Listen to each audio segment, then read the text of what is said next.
Bismillahirrahmanirrahim. Assalamualaikum warahmatullahi wabarakatuh. Nah, pada kesempatan kali ini saya akan menjelaskan jawaban dari ujian akhir semester sistem terdistribusi. Nah, langsung saja. Nama saya Ahmad Tawakal, NPM 1184015 dan kelas D4 di 3B. Selanjutnya, nomor 1, sistem terdistribusi database. Nah, pada sistem terdistribusi database memiliki dua metode, yaitu replikasi dan fragmentasi. Nah, metode replikasi merupakan teknik untuk menyalin atau mengcopy, menyebarkan data dan mensinkronkan objek dengan objek lain agar dapat terjamin konsisten. Metode ini mendukung kinerja aplikasi sehingga penyebaran data fisik sesuai dengan kumpulannya. Kemudian, metode fragmentasi. Metode ini merupakan relasi yang dipisahkan ke dalam beberapa bagian. Setiap bagian disimpan pada lokasi yang berbeda.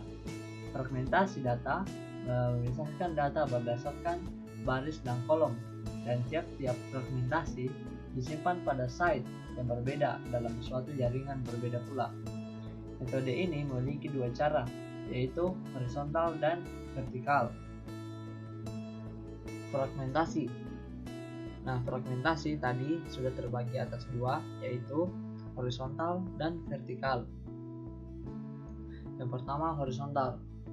Fragment ini merupakan fragment yang menampilkan data berdasarkan objek atau diisi dengan yang kita inginkan. Nah, di sini bisa terlihat jelas keterangannya. Jadi kita memilih data berdasarkan keterangan. Di sini mata kuliah inti. Jadi saya menyeleksi data berdasarkan mata kuliah inti. Intinya horizontal ini dia akan menampilkan data berdasarkan isi-isinya ini. Jadi kita menyeleksi data berdasarkan isi yang kita akan pilih, mata kuliah inti, mata kuliah inti, mata kuliah inti. Nah, seperti itu. Jadi data yang semuanya ini, yang awalnya sekitar 18 record, kita akan seleksi berdasarkan keterangan mata kuliah inti. Seperti itu. Kemudian vertikal. Fragmentasi vertikal merupakan fragmentasi yang ditampilkan berdasarkan atribut yang dibutuhkan. Nah, fragmentasi vertikal ini, kita menampilkan data berdasarkan atribut yang kita akan tampilkan. Di sini contohnya saya akan menampilkan, saya menampilkan atribut kode mata kuliah, nama mata kuliah, nama dosen matkul, dan SKS, jumlah SKS-nya. Seperti itu. Nah, selanjutnya strategi heksagon. Nah, yang pertama ada standar. Dalam strategi heksagon ini memiliki 6 aspek yang dibutuhkan oleh Poltekkos menurut saya. Nah, yang pertama ada standar. Nah, standar merupakan sebuah ketetapan aturan yang harus diikuti dalam membangun sebuah aplikasi agar tidak melenceng dari sesuai target yang kita inginkan. Kemudian rancangan data. Kita merancang data. Rancangan data merupakan proses di mana kita menentukan isi dan aturan data yang memenuhi rancangan sistem yang kita akan bangun, seperti itu. Kemudian pengembangan aplikasi. Pengembangan aplikasi merupakan proses di mana dibangun sebuah aplikasi atau merangkai proses terbentuknya aplikasi hingga akhir atau sudah terbentuknya aplikasi, seperti itu. Kemudian keputusan pemakaian. Keputusan pemakaian adalah sebuah proses dimana mengecek aplikasi atau layak dipakai atau tidak, seperti itu. Kemudian pemeliharaan hardware dan software. Nah, pemeliharaan hardware merupakan perawatan komponen-komponen komputer seperti motherboard, CD-ROM, hard disk, keyboard, monitor, dan lain-lain. Sedangkan pemeliharaan software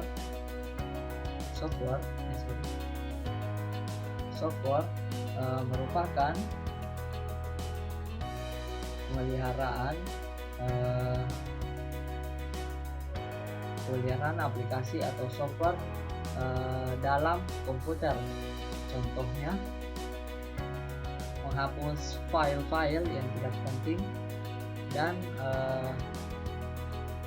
menggunakan antivirus atau men-scan laptop dengan menggunakan antivirus seperti Smadal, Avian, dan lain-lain, seperti itu. Kemudian keputusan arsitektur. Keputusan arsitektur merupakan keputusan menggunakan arsitektur yang kita akan gunakan seperti jaringan dan database. Nah, keputusan kita akan menggunakan jaringan seperti SMA, DECnet, dan CCIP X25. Nah, keputusan tersebut yang mana kita akan pilih agar pemeriksaan data dapat terhubung lebih baik, seperti itu. Dan database, database seperti kita menggunakan DODASDL atau dan DLI. Nah, keputusan ini digunakan agar pemrosesan keluar dan masuknya data bisa terjadi lebih cepat atau terhubung lebih cepat, seperti itu. Nah, kemudian nomor yang terakhir, SQL fragmentasi horizontal dan vertikal. Nah, pada poin yang ketiga ini saya akan mendemonstrasikan penggunaan fragmentasi horizontal dan vertikal. Nah, langsung saja. Yang pertama, horizontal.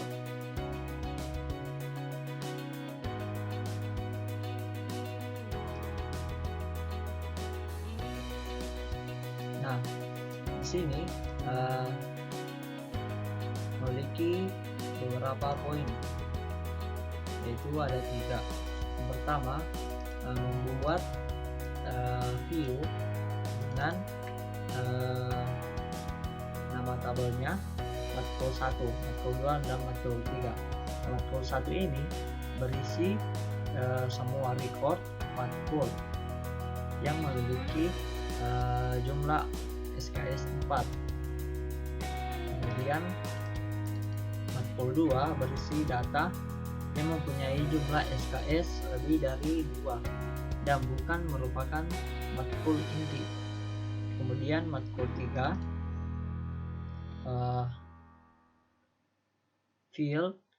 fieldnya ada kode mata kuliah, nama mata kuliah, keterangan dengan kondisi mempunyai SKS di atas 2. Nah, kita coba matkul 1. Nah, di sini saya menggunakan MySQL untuk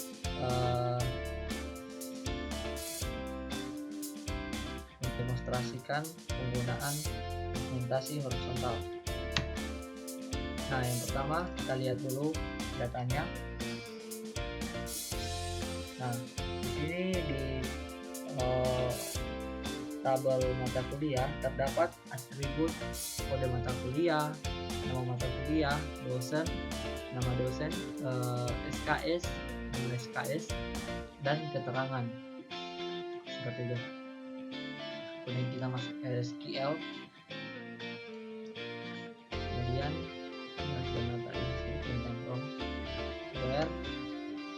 where-nya ini kondisinya kita cek kembali. semua record matkul yang memiliki jumlah SKS 4. Nah, berarti where-nya di sini kondisinya SKS sama dengan 4 semua. Ya.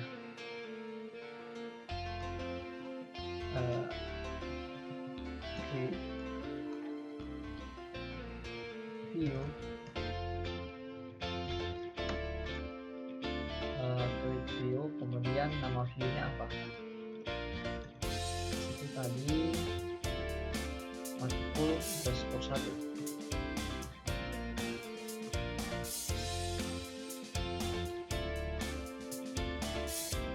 Nah, begini perintahnya. Dan tidak hit enter.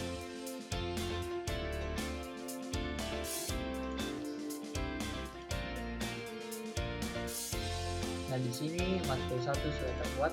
Kita coba cek datanya.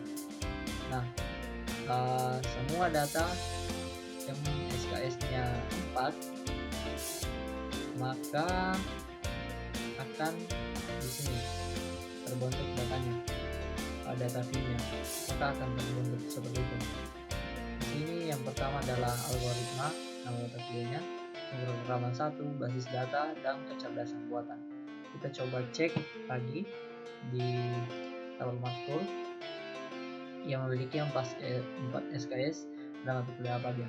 Algoritma benar, basis data, pemrograman 1, dan kecerdasan buat. Nah, ada 4 benar. Kemudian di sini, oh iya, untuk yang dua bagian ini merupakan fragmentasi horizontal. Nah, sedangkan poin yang ini merupakan fragmentasi vertikal, karena kita membutuhkan field berdasarkan field. Nah, sedangkan dua poin ini kita kita menyeleksinya berdasarkan isinya, begitu. Kemudian yang poin kedua, matkul 2 dengan yaitu SKS lebih dari 2 dan bukan matkul inti. Data yang mempunyai jumlah SKS. Nah, berarti keseluruhan datanya mungkin. Nah, kita coba create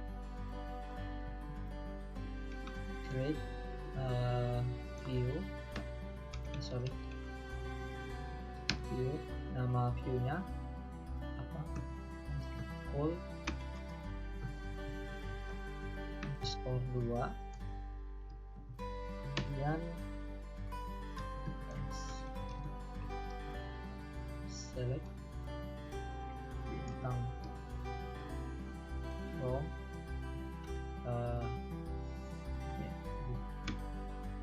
tabel matkul where kondisinya tadi apa ya?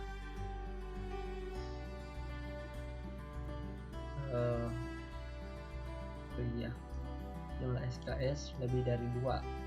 Nah, di atas 2 berarti. Kemudian merupakan matkul inti. Oh, bukan merupakan matkul inti. Berarti where SKS di atas 2 and keterangannya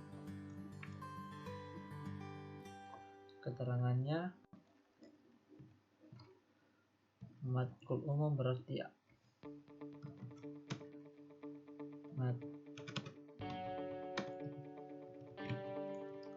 umum. Kita coba hit enter. Nah, berhasil terbuat. Kita coba cek.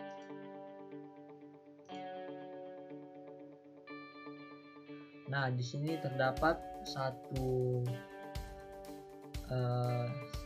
data atau satu data, yaitu General English. Pada mata kuliahnya MK 0013 dengan dosen RD Nureni SPD Home. SKS-nya 3, mata kuliah umum. Nah, kita coba cek ke tabel matkul. Nah, di sini terdapat 1, 2, 3, 4, 5. Nah, di sini terdapat ada 5 mata kuliah. Di atas saya memiliki di atas 2 SKS. Nah, di sini ada algoritma, general English, pemrograman 1, basis data, dan kecerdasan buatan. Tapi yang kita seleksi lagi adalah mata kuliah umum. Nah, sedangkan mata kuliah umum rata-rata hanya memiliki 2 SKS, sedangkan yang ini 3 SKS. Nah, yang hanya diseleksi berarti ini general English doang, atau general English ini kita pilih seperti itu, yang terseleksi seperti itulah. General English yang hanya memiliki di atas 2 SKS seperti yang ini.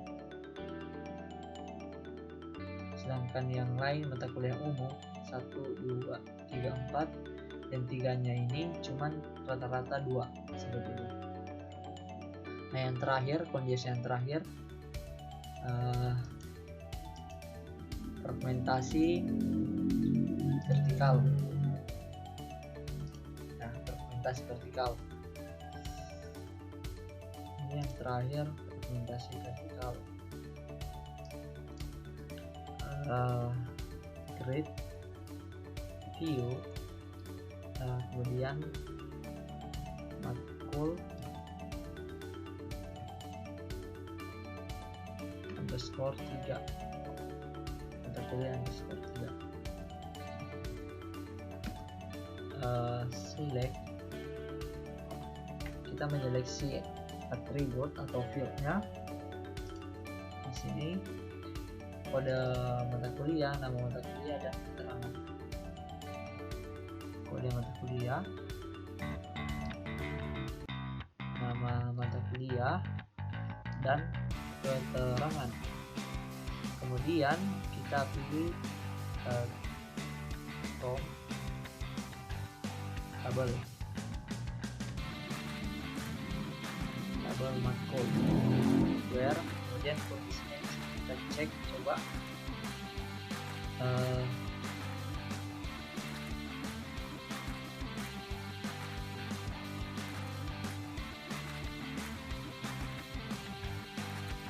di sini mempunyai SKS di atas 2, berarti where SKS di atas 2 seperti itu.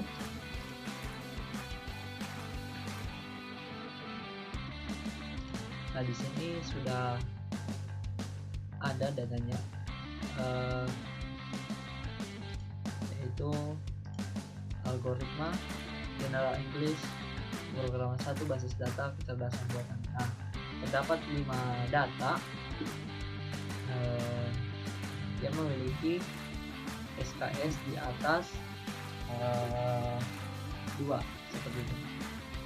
Nah, seperti itulah tutorial dan penjelasan jawaban dari soal ujian akhir semester sistem terdistribusi. Kurangnya mohon dimaafkan. Wabillahi taufiq wal hidayah. Wassalamualaikum warahmatullahi wabarakatuh.